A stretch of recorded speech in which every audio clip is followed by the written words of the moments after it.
Why do I keep blowing the sidewalls out on my tires?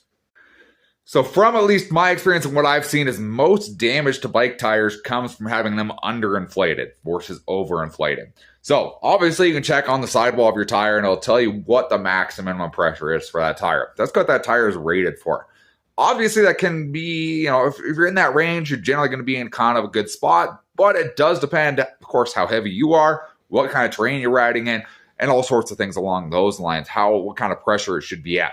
But that's generally when tires fail, is when they're low pressure, they get smacked on the sidewall, or there's a tire that has a weaker sidewall than other ones, a thinner sidewall than other tires are. There are different tires out there that have thicker sidewalls and thinner sidewalls. If you have a thin sidewall and you smack it into a branch really hard or a root, it's possible it could rip. It's very possible that could happen.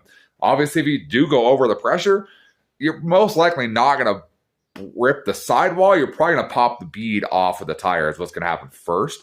But it is possible you could be damaging it. But most of the time, like I said, it can be low pressure in the tires. It can be causing really tire wear issues on the sidewall, especially in like gravel bikes. You kind of got to be careful with. Mountain bikes, you got to be kind of careful with.